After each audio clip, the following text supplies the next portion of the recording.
Good evening, everybody. How's everybody doing? I know you can all hear us, but the microphone really is the purpose for those folks at home because we typically get about 100 people joining us through live stream in both this room and our Spanish presentation in 123. So if anybody would prefer a Spanish-speaking presentation, it is in room 123. And there's someone out there who could guide you if you need that assistance, okay? But we want to welcome you tonight. Tonight is kind of like the kickoff regarding this whole college process. That's why it's called College Night. We hit you up in January. We figured the first semester you kind of eased in because you guys are experts. Your kids have been new to this high school game. Just on a side note, which will come up tonight, the counselors were in actually your children's classroom, in their social studies classroom, doing course selection the first week when they came back from school. So hopefully your children came home that week engaging with what conversations could happen, what college class or what classes they could take as senior, what they want to continue to do, what graduation requirements, and also what we're going to discuss and highlight tonight is also inviting you to our junior family night.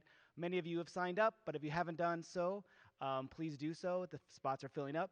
So you would have got an email, a letter at home, and also I think you got a text inviting you to schedule a junior family counselor meeting between January, February, and March, okay? So if you didn't, if your counselor's here, make sure you come up later tonight or send an email tomorrow morning or call tomorrow morning, okay? So really, I'm just going to come to the title page and turn it off to our expert counselors who've been doing this. We've been very lucky. My staff is probably one of the best on the island, or if not the best, except one. So, and the reason we talk about it is they like to convey their information. So every year when we have this night, we modify the presentation fitting because there are always changes that are occurring. COVID certainly threw a little loop for us when it came to test preparation, how colleges were accepting applications. Everything now is virtual or live stream, but with that came a lot of opportunities. Opportunities that you have more access to colleges than before COVID. Most universities now post things virtually, campus visits, and they're actually doing one-on-one visits or interviews with students more frequently. So that's a nice addition that you may not be familiar if this is the first time you're going through this.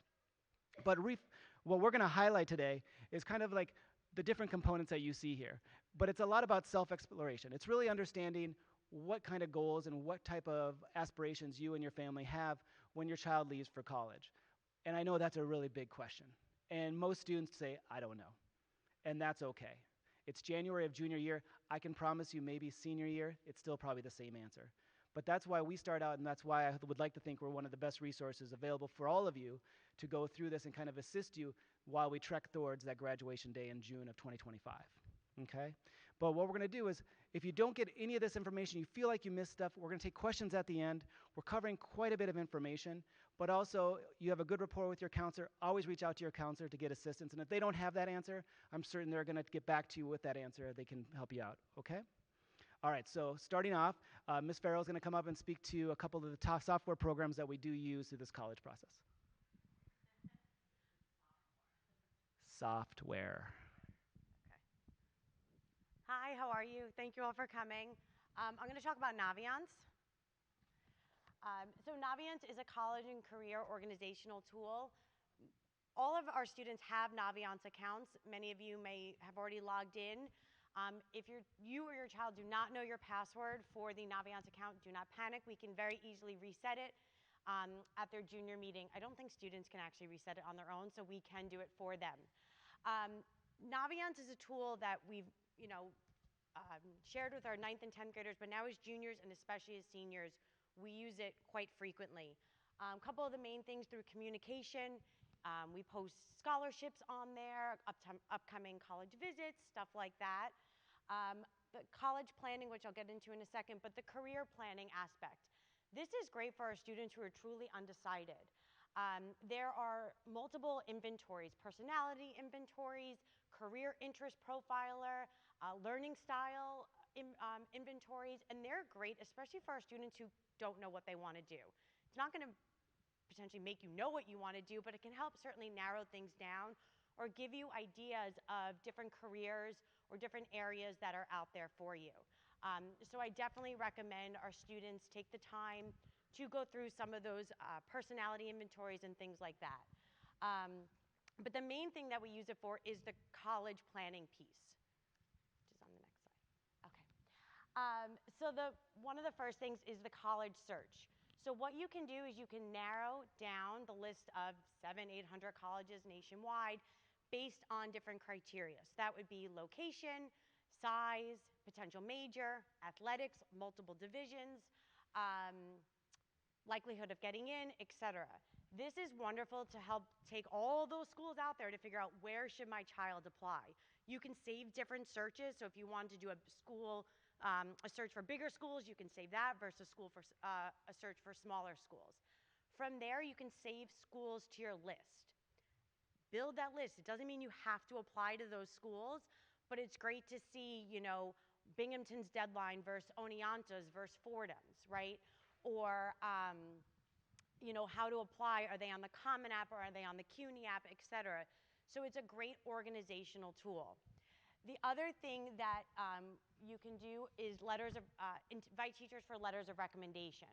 So what that means is, Ms. Schnall will talk about that later, but once your child asks their teacher for letters of recommendation, they're going to invite them via Naviance. That's how we send all letters of recommendation and transcripts to the schools your children apply to. So that's just a little bit of housekeeping, but an important step. And then just resources in general. On the different college sites on Naviance, you can see the different majors they have, the different sports, clubs, population, et cetera. So there's just a ton of information on Naviance, and I truly recommend you go on. You can have parent accounts. Sometimes I think it's easier just to share your child's account, as long as they don't mind, of course. But you can have your own account linked to your child, and that's something we can take care of in the junior meeting as well. This scattergram is my favorite part of it that I'll show you in a second. I just want to go how to use Naviance. There is an app now, but also you could just save the website, as a favorite on your Google and access it that way. And like I said, we'll get you your username and password at your junior meeting. There is an instructional video. We do have a Google Classroom where all of this is on there for the class of 2025. Parents, you can join our Google Classroom. Another thing we can do in the junior meeting is just add you to the list. I do advise you do that as a way to keep track of emails Mr. Tweed sends and different updates along the way. So this is our scattergram. So you can do this for any school. This is probably like a Binghamton or something like that, where we have a good number of students apply. All those green squares are students from our school that have gotten into this mystery school. The red X's are students who did not, and the blue diamonds are students who are either waitlisted or deferred from that school. This is so, so helpful in figuring out a potential likelihood to get into this college. It's not black and white, which is evident by like that cluster of green and blue and a little bit of red in there. It doesn't guarantee you admission into the school, but it can help determine the potential likelihood. Is this a reach school for my child? Is this a target, meaning I'm in the average range, or is this a potential likely school? This takes into consideration also SAT or ACT scores, which our other counselors will get into that in the college process. But I tend to use it more for GPA because that is one of the big factors right now, and just to give a good visual. There's so much information out there, so it's nice to have something personal to Glen Cove High School on here. The only downside to sometimes these scattergrams, let's say you're applying to some very small school in Kentucky, where maybe we don't have a lot of students from Glen Cove High School apply. There might not be a lot of information. Then we use other websites such as College Board to see what the average accepted GPA is, what they're looking for in a student. So it's not a one-stop shop, but it's certainly a very, very valuable resource that a lot of times a parent will be like, well, do you think my kid will get in?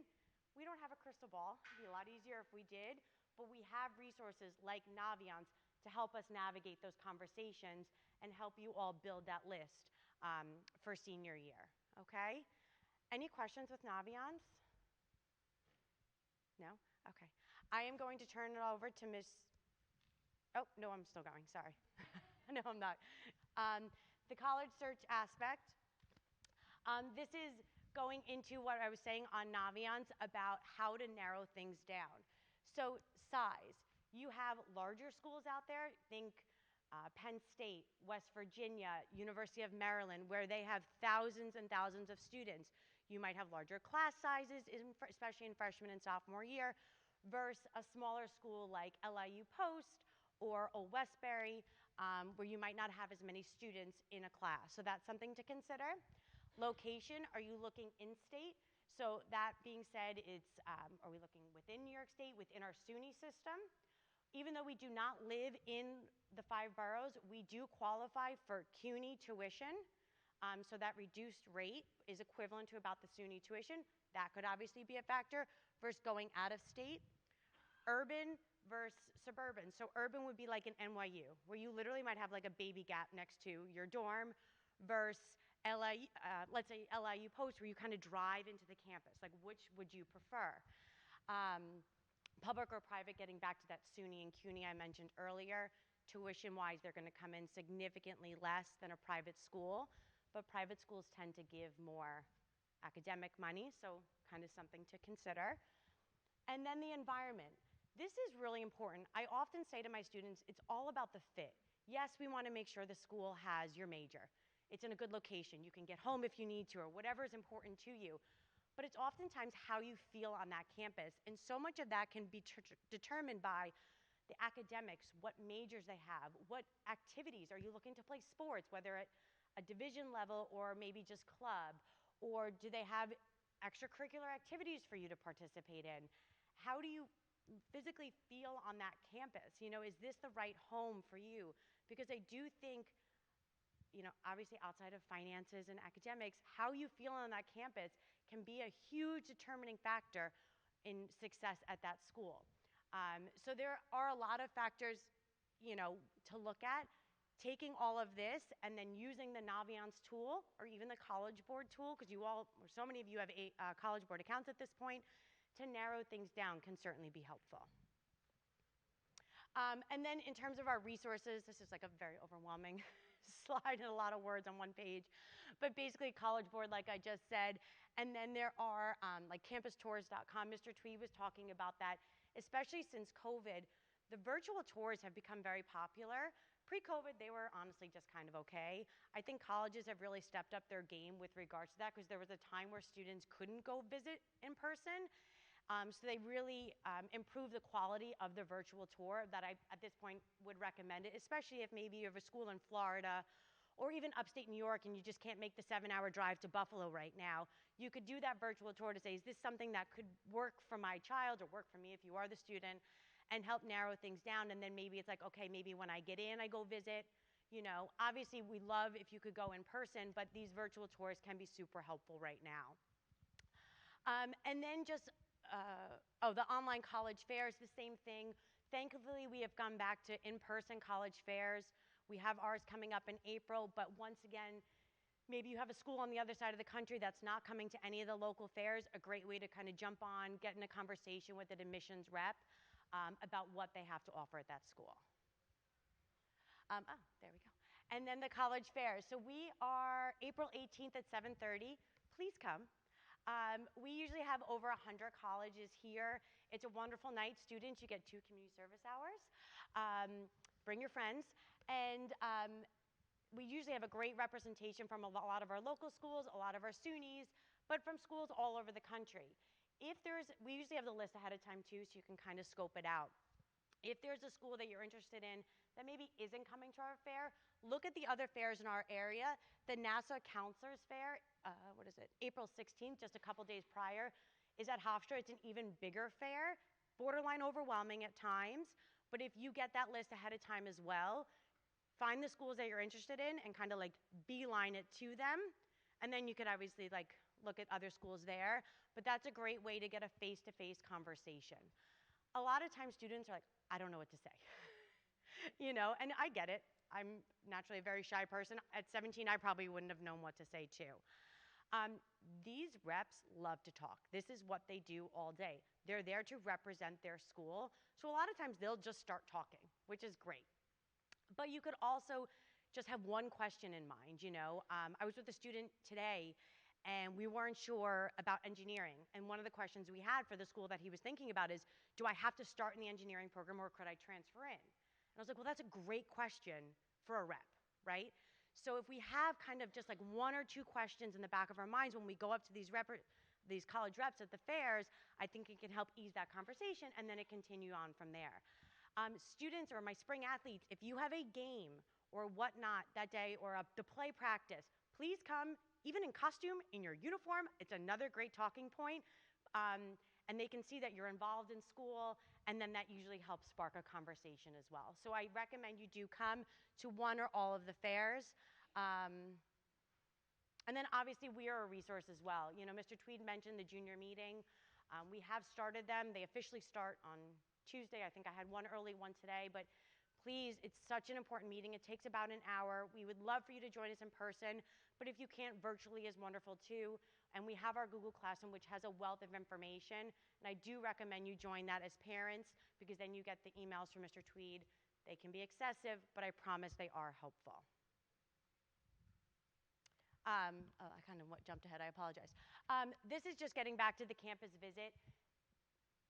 It's really important if you can go visit. Take the tour, spend the time, get to know the admissions rep. Sometimes the admissions rep is the one who actually is on the decision committee, right? So if you go on a tour and meet a rep and send a thank you note, they will remember that. And maybe even if they're not on the committee, I guarantee you they will forward your thank you note, because not everyone does that, and it's a great way to stand out and show interest in that school. The campus visit's also so important, especially for my students who are interested in bigger schools, to see what that environment is versus smaller school. This year I had a student, we were kind of looking small liberal arts. She went and visited a big school and was like, oh no, I really like big schools. We completely changed her list because of that campus visit. So it can be very helpful. If you can't get to a school that's far away, let's find one locally, just in terms of size, to help you kind of navigate, is this the type of school for you? Come back to your counselors with feedback, and then we can always make more suggestions. You used to be able to show up to college campuses. I used to tell my families, if you're on vacation nearby, pop in, you know. You can't really do that anymore.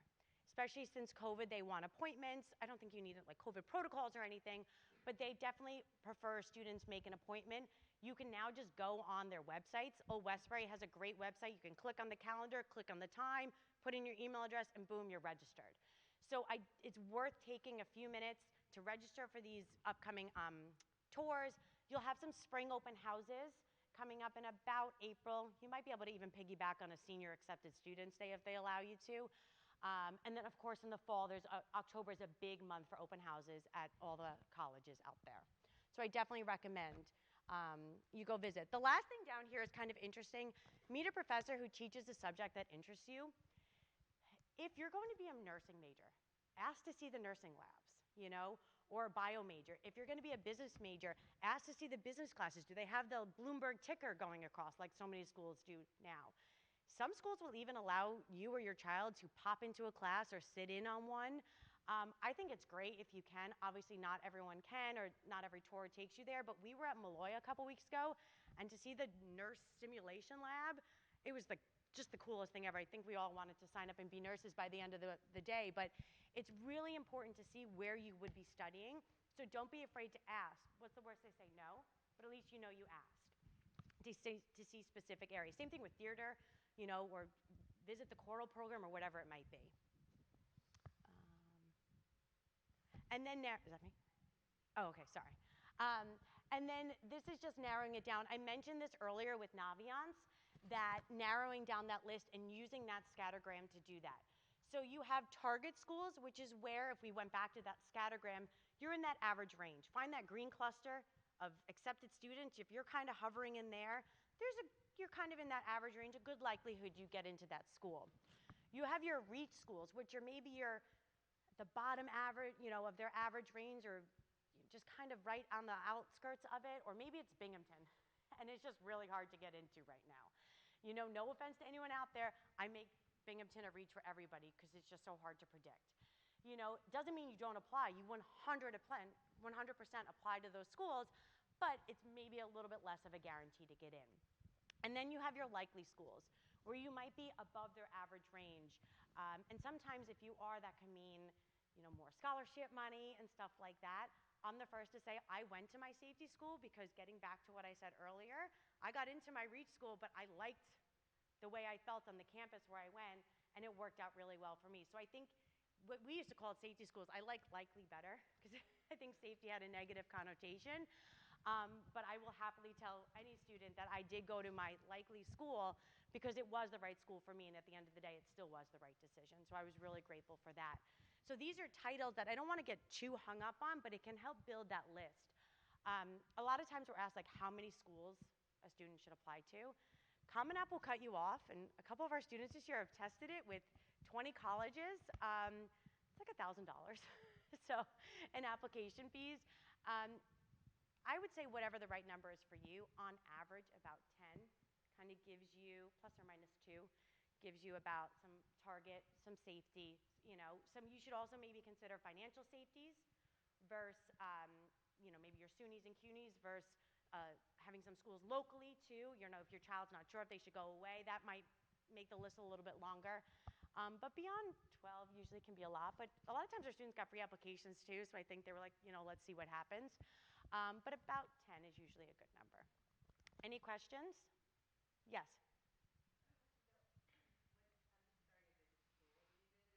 Yes. Yes. They, like, right. So you could ask to like go see specific aspects of the campus. So many schools have gotten away from the interview. There are usually general information sessions. You're there. You could, if you had any questions about financial aid, you could go speak with someone in financial aid as well. They're usually pretty open to meeting with people. But I would say if your child had a specific major in mind, ask if they could sit in on a class or meet a professor, or something like that. I would do that before you go. If they're interested in sports, a great time to meet coaches, even if it's for club or to go watch a game. The other thing too, like you mentioned DC, drive around the area. See what there is to do. How is your child getting back from that school? Where's the train station? Where's the bus station? Do they have like group rides? A lot of schools have that too, like carpooling. Talk to students. The tour guides are a wealth of information. I was a tour guide. I loved being a tour guide because I love my school and promoting it. But they usually will tell you the whole truth. So it's definitely worth it to ask questions, go around the area. If you're into somewhere like DC, pick a couple schools. It's a great comparison. You have American, you have Georgetown, you have GW a little bit on the outskirts, you have George Mason. So you can even kind of compare as well. If you're on the way back, go to somewhere in Delaware or Maryland. Kind of really make it worth your while. Yes.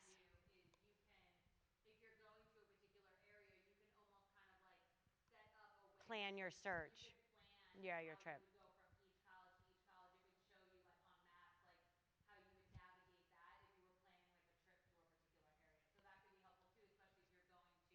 Yeah, someplace with like a lot of, yeah. But I think the big thing too is looking at the area. Some schools, I mean, they're going to promote safety, but some areas are nicer than others. Any other questions? Okay, I'm going to turn it over to Ms. Schnall. Thank you. So now that you have kind of created your list, or hopefully you've compiled a list of schools that you're interested in, what are these schools looking for? So I'm going to kind of go through the next couple slides of breaking it down, but primarily there's 5 main things that they're going to be looking for: the transcript, the essay, your activities, letters of recommendation, and SAT and ACT scores. The essay is optional for some schools. Ms. Anderson will talk about the SAT and ACTs and how those could be optionals at times, depending on the school that you're applying to. But those are the core areas that become part of their holistic, and I use my air quotes because that's what they refer to it as, their holistic review when they're looking at your child and deciding whether or not to accept them or deny them. So the main part of the transcript, and you will each get a copy of your most updated transcript at your junior meeting, kind of breaks down and gives the college an idea of what you've been doing during your time in high school. We highly recommend that you check the transcript for errors, but when they're looking at the transcript, some colleges may pluck out the courses that are important to them and completely recalculate your GPA and your scores. They're gonna maybe not look at gym as much as they're going to be looking at AP chemistry. So they put weight and importance on the things that are important to them. Sometimes that could be based on your major, sometimes that could just be a general overview of your transcript. But it's important to show that you've made progress throughout high school. You know, maybe you started out in Regents classes, now you're in honors, and by senior year, you're taking AP or college. They love to look at the trend of the transcript to show that you are challenging yourself every year, which is why, as we're sitting down now with you, juniors, you really want to make your senior year a challenging year. Don't use it as an opportunity to slack off because colleges will see what you're taking in your junior year. There also is a difference in your GPA when it comes to the types of classes that you take. So a Regents level class, an honors level class, an AP or a college level class, they're all weighted differently. The more challenging the class, the more points you get averaged into your weighted GPA. So if you're challenging yourself with APs and dual enrollments, 100 could calculate out to 112. So, you know, you have to be mindful of the classes that you're taking, and you're always going to use that weighted GPA. So if you go to the next slide, this is actually what what your high school transcript will look like. And as I mentioned, we will be giving you a copy of this during your junior meetings. So if you haven't made your junior meeting or scheduled that, please contact the guidance office tomorrow to do that. But we'll give you a copy of this. This is our new and updated one. So there's a lot of information on it. But the colleges are looking for specific information.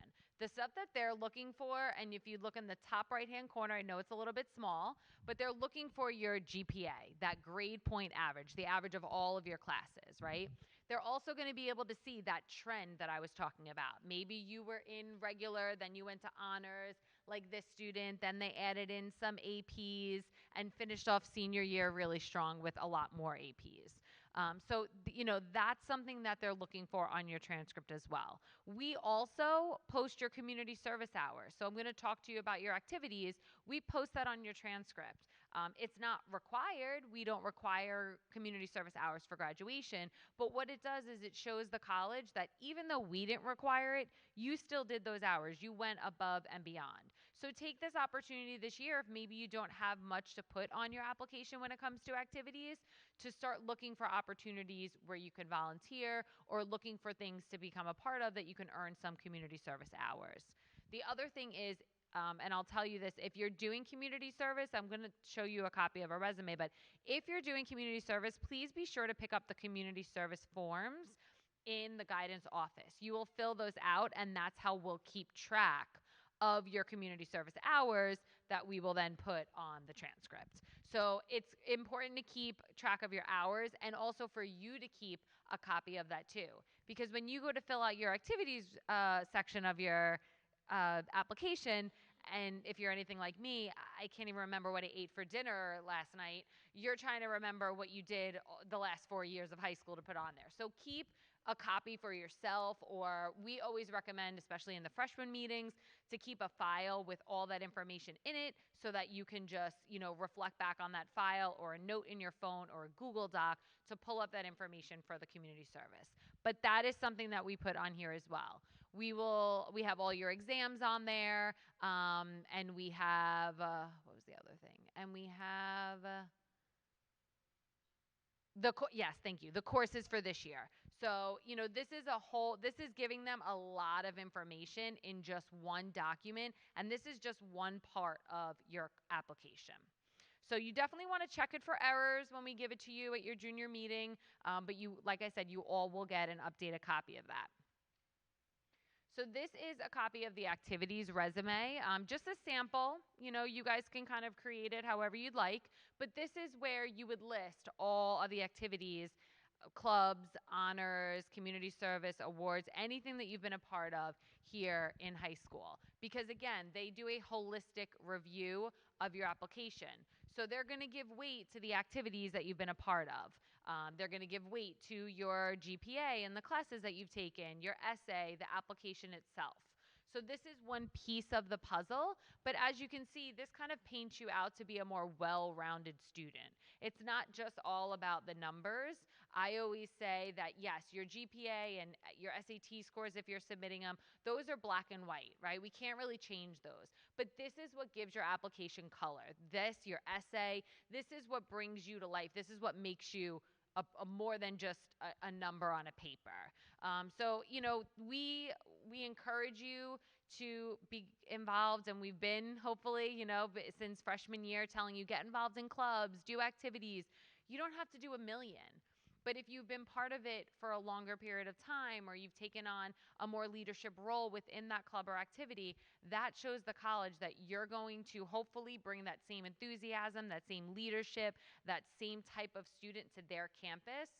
And what's better than that? That's exactly what they're looking for, that you're academically sound and that you're also going to be a great addition to their campus. So the activity resume is just a snapshot of all the things that you've done and the things that you've been a part of while you're here in high school. And you want to keep record of everything from ninth grade through senior year. So say you tried out for the basketball team in ninth grade and you played, but then after that you were like, yeah, it's not really for me. Still put that on there, because that was something that was part of your high school career. A lot of times they're like, oh, I did DECA, but I only did it ninth and 10th grade. Don't say I only did it. Put that on there. Include that in your activity section or your resume to, that's a highlight of your high school career. And so you should highlight that for them as well. Letters of recommendation. Ms. Farrell had mentioned that you're going to add your teachers that you're asking for letters of recommendation for in Naviance. You're only going to do that after you've already had a face-to-face conversation with the teacher. This is above and beyond that they're doing this for you. So you want to give them the respect of having that conversation and asking them in person if they would be willing to write you a letter of recommendation. We've always encouraged that you pick someone from your junior year. So students are going to be doing that this year. At the end of this year, I would say maybe after we get back from spring break, they can start having those conversations with teachers. They can start thinking about now who they're going to ask. And then, like I said, after spring break, maybe talking to those teachers and asking them. You want to pick 11th grade because you're the freshest in their mind. Like they have you in class right now, and they don't have to think back, from years past. Does it always have to be 11th grade? No, but we encourage that because, again, you're fresh in their minds. And it also gives colleges the most idea or the snapshot of where you're at right now. Me as a ninth grader and me as an 11th grader was a totally different Mrs. Schnall. So, I'm sure it's the same for your kids too. Maybe you've matured, maybe you've grown, maybe you've come out of your shell a little bit. We also encourage asking teachers that could potentially be aligned with something you might want to major in. If you're thinking you want to do computer science, well, what better person to speak about your knowledge and your experience in computer science than that teacher who teaches it? So think about that too when you're thinking about who you're going to ask for a letter of recommendation. They're not necessarily going to want one from like your boss, or sometimes, a coach if you've had them as a teacher sometimes, but they really want to focus on the academics. They want to know how you are as a student, and those letters go a long way in painting a picture of who your child is. So again, I would definitely think about someone in your junior year because of those reasons that I already mentioned. You're fresh in their mind, and you want to pick someone who's aligned with the major that you're interested in. I would always, always, always recommend a thank you note. These teachers are taking time out of, their day. I know myself, like these are things that I do after I put my daughter to bed because I just need quiet and need to be able to focus, and I want to be here for the students during the day. So a lot of teachers will take these home. So a thank you note goes a long way after a teacher has, written your letter of recommendation or even said that they would write it. They really appreciate that. I know, the simple little notes and the heartfelt notes that I've gotten from my students for helping them out throughout the years have meant the most. I've saved them all. So I'm sure the teachers feel the same way. And I think that it goes a long way since they're kind of, going out of their way to do that for you. So the thank you notes are definitely, definitely important. The counselor will be writing a letter of recommendation if you're using the Common App. we're required to write a letter of recommendation for every student. So there are two forms that we ask for you from you. One is the parent brag sheet. That's for you parents to fill out to talk about all the wonderful things that your child has done throughout the years, and the side of them that we maybe sometimes don't always get to see. And then there's the other one, which is the autobiography. And that's the student's opportunity to share a little bit more about them. Because we see their transcripts, we may, catch them in a jersey and know that they play volleyball or whatever. But sometimes there's a totally different side of a student that we have no idea about. And we learn so much from the autobiography and from the parent brag sheet that we're able to kind of weave that into the letters of recommendation that we write for them. So it gives it a more personal feel when the college is reading it. They get to learn about your child a little bit more. So those are two pieces of the puzzle that we ask for you, and we will give you a copy of those two items at the junior meeting so that you'll have them, you can get started on them, and you don't have to wait until next year. The more you get done this year, the easier next year will be, because as you can see, there's a lot of pieces to this puzzle. So the more things you can kind of check off your list now, getting those letters of recommendations from the teacher, filling out those forms for us, thinking and going and doing the research now about which colleges you want to go to. I mean, you could even start the application now if you wanted to and open it up so that it's ready to go for next year. You're going to start working on your essay also, hopefully, and do some drafts over the summer. Again, the more that you can take off of your plate now for next year will just make it so much more easier, because it can be very overwhelming. Here I am telling you to take a challenging senior year, and then on top of it, I'm throwing in all of the stuff that you have to do for, the college process. So it's a lot. It definitely is a lot, and we understand that, and we are certainly here to help you and your child through every, aspect of it, but it can be overwhelming.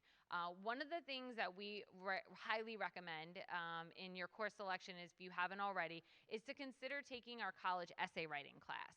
So in that class, your child is going to work on the application, and they're also going to, get ahead with their essay and some scholarship stuff. So that's a really good opportunity. Miss Anderson's going to talk to you a little bit more about that class, but I would definitely recommend that, because it just helps to jumpstart the whole thing. Plus, you get an English credit for it. So, but I don't want to steal your thunder. So, sorry. Go ahead.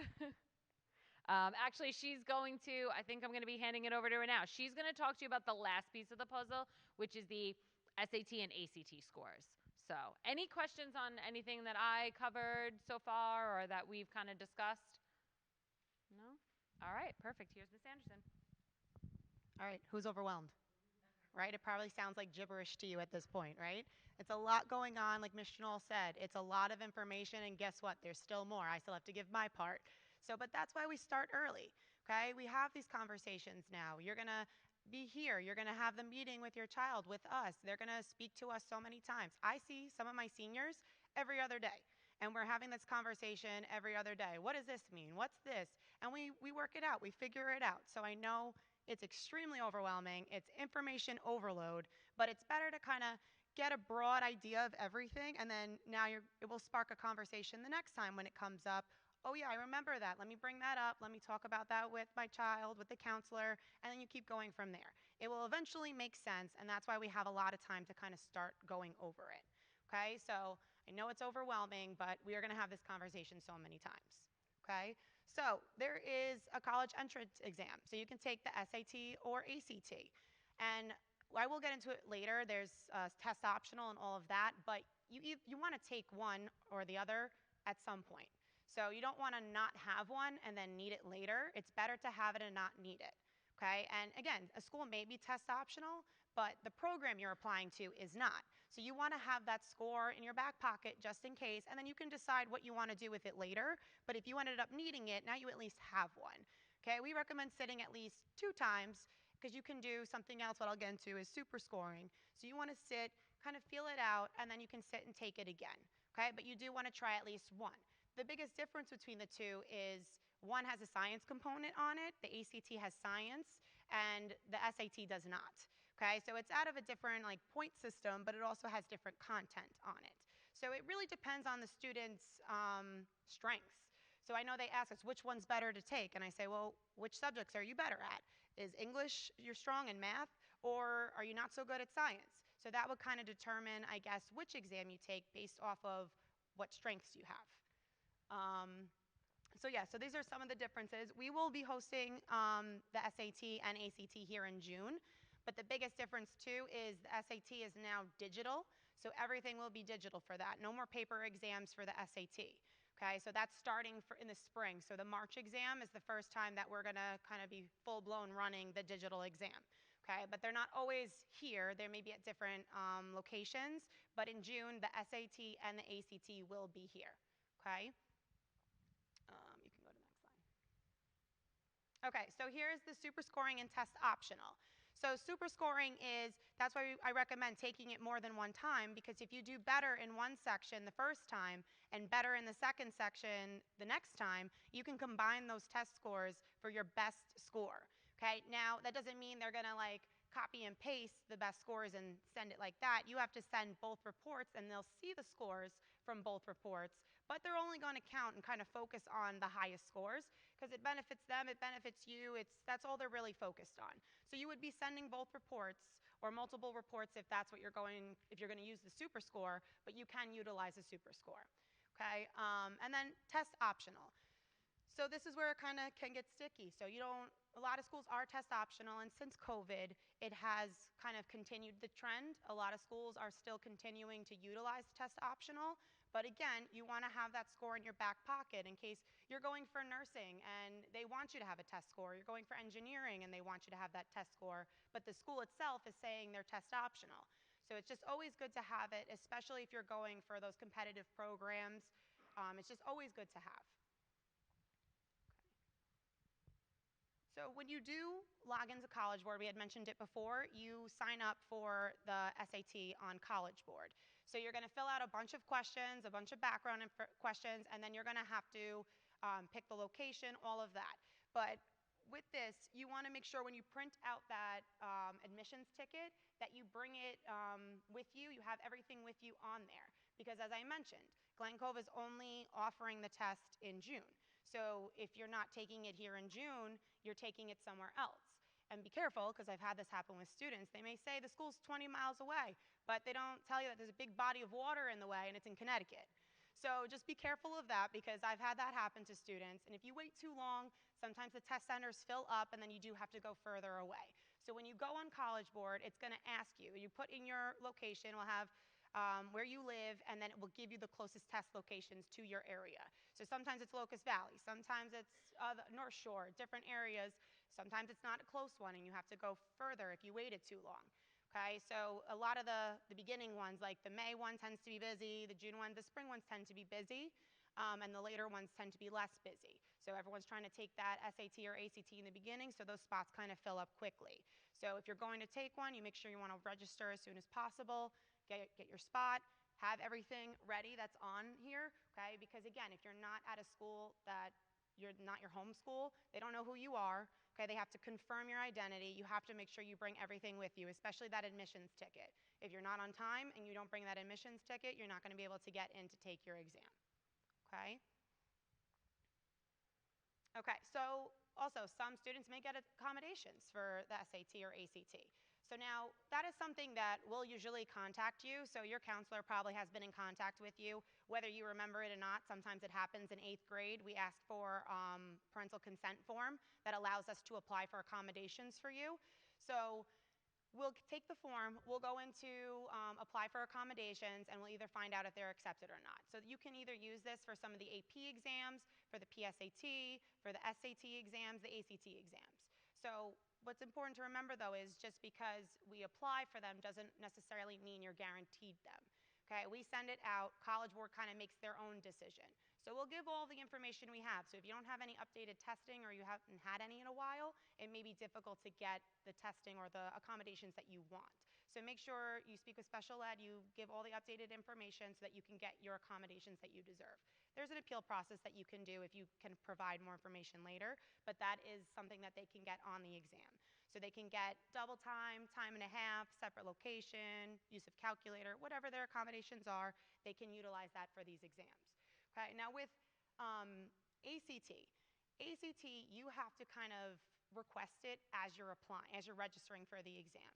So this is something I always tell parents and students to be careful because it's not really like an in-your-face kind of box. It's like a little area that you have to check off. If you miss it, you have to you're registered for the exam and you're not going to have accommodations. But then you have to go back, unregister, or hopefully get registered or accommodations in time before it. So just make sure that you check off that little box in there when you're registering if you need to get accommodations, and then they'll try to apply them for you. Okay? So there is a lot of test prep that you can do as well. So there's free resources, paid resources. It's always good to have that repetition and kind of doing it. SAT and ACT is not something you just want to show up and see how you do on the exam that day. Okay, you do well on those exams through repetition, so you want to get that review. So you can use method test prep, which you can pay for, and they can help set up classes based off of the SAT or ACT and kind of gear you right till that test date so that you're ready and prepared for that day. Or you can do some free review for Khan Academy, for SAT or Kaplan, for ACT. So there's a lot of different resources out there that you can utilize. Sometimes can't afford to do some of these really expensive test preps, so you want to utilize the free ones. If you're a student that's able to kind of monitor yourself and you're responsible and you make time to kind of study, that's great. If you can't afford the class, it's a good opportunity to be able to go sit there and you're kind of forced to sit there and do the review. It really kind of depends on your financial situation and how the student works best for what works best for them. Okay, so yeah, College Board, all of that for SAT is on College Board, AP exams, all that stuff. Okay, if you're unsure about the testing accommodations, you can always reach out to your counselor. Okay, so now how to apply to college. So there's a lot of different forms, and we had mentioned before, Common App is the main one that we use, 700, 800 colleges on there. So that's pretty much what you're going to use. Most of the schools will be on there. CUNY is not, so you'll use the CUNY application. Nassau, you'd use Nassau, and FIT is not on there, so you'd have to go through SUNY. Okay, but pretty much everything else will be on the Common App. It's really, really easy to create the account. So it takes a couple minutes. So you create the account. You always want to use your personal email. Do not use your school email because you will not have access to that email after you graduate. So if you want to go back in and use that account, that email address isn't going to be valid. Always use a personal email address when doing anything with the college application process. Okay? And then, yeah, so I said, and Nassau, you have that as well. So Nassau is completely separate. You do the online application. Make sure your email is appropriate as well. Yes. Maybe think about creating a new one just for colleges with like your first name, initial, last name, something simple, because we've seen some crazy email addresses that, believe me, they take note of it. So. You also will get probably a lot of spam too. Like once you sit and take the PSAT and SAT exams, they kind of just flood your email with, come to our school, and you get so many emails. So I know a lot of students will come to us and be like, oh my God, these schools are sending me all these emails. I'm getting all this information from these schools. They want me to come. You automatically kind of get pushed into their system once you take the PSAT and SAT, and they kind of just the floodgates open and they just kind of attack your email. Okay, so it's good to kind of have that separate email just for that as well, because it can be overwhelming. You don't want to miss things, and that's how they basically will communicate with you, is via email, portal accounts, and all of that. So just like Ms. Schnall said, an appropriate email and your personal email. Now, I'm going to give you some oh, you have a question? Yes, I do. You take the Nassau County and the CUNY. What about Suffolk County? We qualify for Suffolk County tuition. Yes. There's a form you have to fill out. It's SUNY. It's a separate application? Yes, that would be a separate, like Nassau would be a separate application. But we do qualify for Suffolk tuition. Right. You just have to have a letter. Okay, so I'm going to give you a few definitions. So now, there's several different ways you can apply. Not every school, though, has the same applications or the way to apply. So you have to read carefully through each one. Now, we're pushing the Common App and all of that, but always, always refer to the school's website for the most updated and accurate information. Common App, Naviance, all of it is great resources, and they have a lot of information, but it's not always 100%, and you don't want to miss anything in applications when you're sending everything in. So always refer to the school's website. Okay, so some schools will offer like regular decision. So regular decision is sometime in January and February. It takes a little bit longer to hear back if you got into the school or not.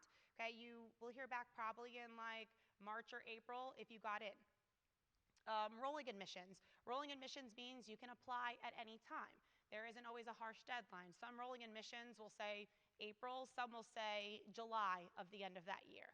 So you pretty much have the entire year to apply, but you don't want to wait the entire year to apply. So you just kind of have that as an option, but that's just, you want to give it like 6 to 8 weeks before you hear back. Some schools you'll hear back right away because they'll kind of go over it as they get them. Some it takes a little bit longer. There's also early action. So a lot of our students utilize the early action application way. So in this one, you apply in either November 1st or November 15th. Some of them have an extended one. So let's say maybe you're waiting on an SAT score, or you're waiting on a letter of rec, or you just feel like your essay isn't ready yet. You can apply, which will say early action 2, which is later, but it's still early. It's not binding, which means you're not obligated to go to that school if you get in. You're just applying early to see if you get in, and you find out early. Okay, early decision. So this is the one that you can also apply early, but this one is binding. Okay, so if you apply early to a school, early decision, you can only do it to one school, because if you get into the school, you're going to that school. Okay, so this would kind of be a dream school of yours. So you want to go to the other schools on your list, but if you get into this one school, you're going, you're all in. Okay, that would kind of be your early decision school, whether you can afford to go with full tuition paid or none. Okay, that would also be kind of the only loophole. If you can't afford to go based off the financial package they give you, but you want to apply if you can afford it either way. That would kind of be your early decision way that you would apply. Restrictive early action is for more like restrictive schools, so it's not as common for us to use. It'd be like a Yale, it'd be like a Georgetown, so your counselor can go over that more with you if you come in with schools that require restrictive early action. But the main ones are regular, rolling, early action, and early decision that we use, and the only one that is binding is early decision. Okay? All right, so as we mentioned, that junior family meeting is so important, okay? I know, again, you're probably falling asleep right now. It's late. It's past my bedtime, so I know it's a lot. So you want to have that one-on-one time because this is very general. You want to talk one-on-one about your specific child and what their goals are, especially, too, like if they do know what they want to do, we have to make sure that they have certain classes in their schedule. I know Stony Brook for engineering, if you don't have AP Calc and you don't have physics in there, or for computer science, you can't go, okay? That's what they're looking for. So you want to make sure that you specifically have those conversations with your counselor, okay? And again, if your mind changes, that's 100% fine, okay? That's your life. That's what you're going to do after high school. We just have to make sure we're best supporting you and making sure you have the classes in your schedule to make sure that you reach your goals, okay? So if you haven't already, reach out to your counselor, schedule a meeting so that you can go over your specific questions, get this information again, and now that it's kind of fresh in your head, you kind of can ask those questions and get those answers. Okay, so Ms. Schnall tried to steal my slide before, but the essay writing class is a great class to take. Even if you are taking AP English Lit or AP English Ling or the other English electives. Adding this in, you can dedicate a time out of the day to work on college applications, okay? Especially even if like you're working on regular admissions or early, they will kind of focus the class to kind of make sure you meet your admissions deadlines, okay? And it is 40 minutes out of the day where you're gonna have to be doing college applications anyway, but you also are getting credit in a class. So you can utilize that throughout the day. Instead of having to go home and work on these applications, you can use it during the day. They'll also work on like scholarships that will help build resumes. You get your teacher to be able to look over your essay. You get drafts done. So it's just a good resource to use to kind of be able to help like make it less overwhelming for you. So it's a good idea to take it if you can fit it into your schedule.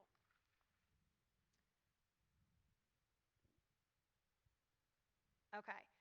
Now, Mr. Tweed's going to talk about FAFSA and paying for college because it's a hot mess right now. So he's going to handle that one. Are there any questions? Just to clarify, I'm not a hot mess today. So paying for school, what Ms. Anderson was implying is actually the federal application for student aid, the FAFSA, has gone on a bit of a reboot this year. They pushed the opportunity to apply later on from what was October 1st to now it was supposed to be December 1st, but Happy New Year's, that's when it finally came up, so New Year's Day, and it's still kind of a mess right now. So in the past, we have held a financial aid night. This year, we're actually not, just because of the mess. And actually, thankfully, we have a wonderful financial person from Molloy College who said, don't plan on it, it's going to be bad. And he was right. So it is trying to streamline the way you apply for federal aid. It's just by doing positive movements to make it easier, they made it a little more complicated and difficult. But hey, for you, they can't mess it up. So good to be juniors, right? So that is one thing that she was implying to. But what we'll hope to next year is we will actually have what we've done in the past, where you come to our school and we'll actually have, come here, and you will actually do the application with our financial aid experts. So it would probably be sometime in mid-January in the computer lab. We'd give you kind of an instructional list of what you need to come prepared for, and you'll have resources, or basically our financial advisors from the neighboring universities, helping us support finishing your financial aid application. Okay, so that's the FAFSA component. The other parts that, if you go the one right before, thank you. The CSS profile, that throws people for a loop. So the FAFSA is the federal application that anybody can complete for federal aid, student aid, work study. The CSS profile is mostly for private institutions, specifically trying to get more specifics on your assets and what kind of money you really need, because there is institutional abilities, not institutional scholarships, institutional financial aid that private universities can help fund families. It's just a little more thorough. By the way, on a side note, this presentation will be posted in your junior classroom. So if you need notes and stuff, this will be posted in your junior Google Classroom, which your kids should be looking at every day. Yeah, right.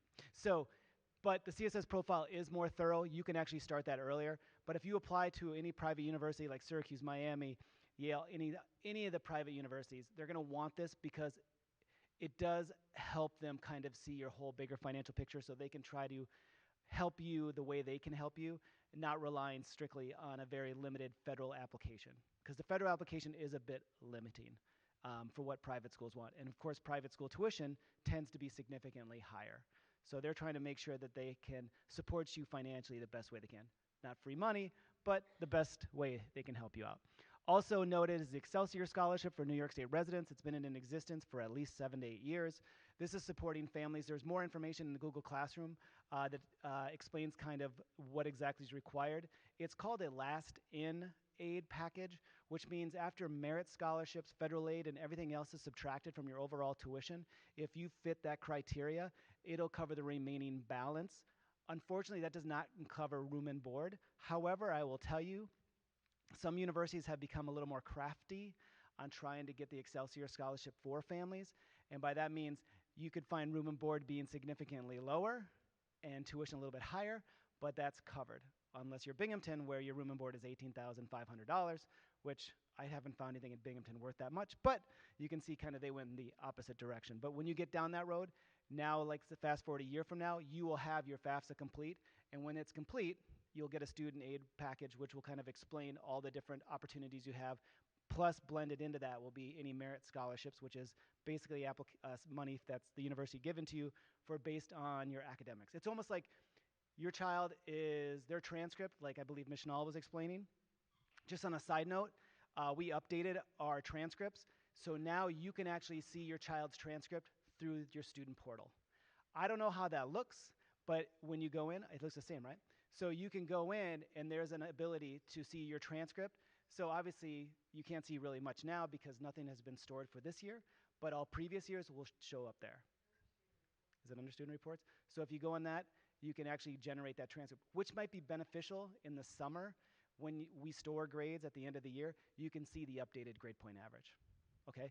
But that transcript is, I always say it's kind of a different type of currency. When a university reads the transcript, they're starting to calculate type of merit scholarship they believe it. So you can't take that report card or transcript and go to the ATM and generate cash, but the university sees it as a way, as an incentive for your child's academic prowess, you could say, and can get anywhere from $10,000 to $12,000 to $15,000 a year. So when you start looking to the websites, I believe Ms. Anderson touched on that, always go to the financial aid website and check in what type their typical merit money is. Sometimes it's on admissions as well, but you can see kind of what they're looking for, what type of money they give. And you don't have to apply for financial aid for that. That comes with just an acceptance. Okay, so free money's not a bad thing, right? Also in Naviance that Ms. Farrow talked about, there is a scholarship link. In that scholarship link, we post all the scholarships that are available for students. Okay, so um, some of you, if you ever had children go through before, we have senior night where all the seniors come here and they get awarded scholarships from local and regional community, even state scholarships. So that posting will always be filled with different scholarships throughout the year. So next year, you're going to have to be a bit habitual and always visit that Naviance scholarship page. We do sometimes post the popular scholarships, such as the community scholarship, which has been in existence for over 50 years. If I'm not mistaken, I think we awarded 65 students last year. I couldn't say we, the community scholarship program did. And the minimum scholarship is $1,000. The maximum is up to $2,000. So we will definitely post that application online roughly around mid-November. So that's a good chunk of money. That can cover some books, right? But always keep an eye out. Those, and I think it's Ms. Talkman's line, is like, you don't get a scholarship without doing anything. If you dedicate the time and energy, you do the application, don't be surprised that there's not a lot of students doing applications, and it drives us crazy. There's scholarships available all the time, and we throw it in front of you, but unfortunately, it's tough when we see no one really submitting those applications for that scholarship money, and it's local money.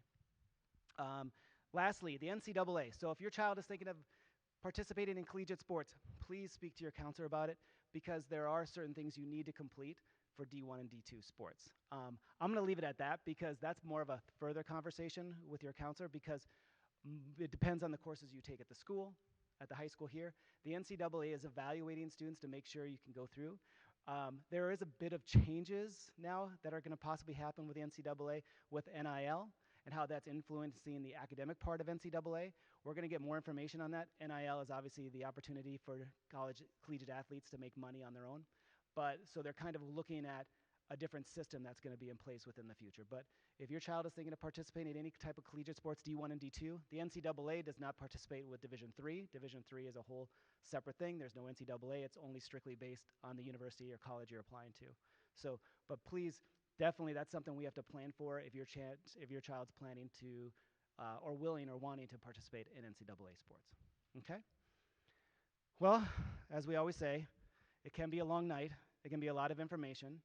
I think I'm not going to give you the count of how many people live streamed, but figure this one out for me. We had families from Florida, South Carolina, Maryland, Virginia, and I think Columbia, the country of Columbia. So who knows where they're coming from? Maybe they just like us too. Does anybody have any questions of anything we covered that you want to kind of share or ask out? Good, because here's your homework assignment I need it done by, let's say, May 1st. The Common Application is open. It rolls over. There is no reason you can't spend Martin Luther King weekend doing your Common Application. So get started, all right? You can add schools. The only thing you don't have to do on the Common App is when you get the login, there's a section called My Colleges. You can't do that. But the rest of it, knock it out. It's available, so you can start doing that. If you haven't made your junior family meeting, please do so. It is a valuable meeting to have. It's one of many meetings that you'll have with your counselor through this process. We will have the Spring College Fair that was showing up. We always had a great turnout. Bravo PTSA for always supporting us and providing our admissions representatives with, last year it was dinner, this year it's dessert. But we actually get a great turnout. So remember, keep an eye out. We will hit you with many announcements so you can attend. I believe, what did we say, April 18th? I think that was the date. Yep. And my bad for the messed up download on the SAT and ACT dates. How wonky was that? I totally blame one of them. It wasn't me. But if you do have any questions, feel free. Thank you for joining us tonight. Once again, that PowerPoint will be on the website tonight so you can check it out. All right, have a great evening. Have a safe drive home.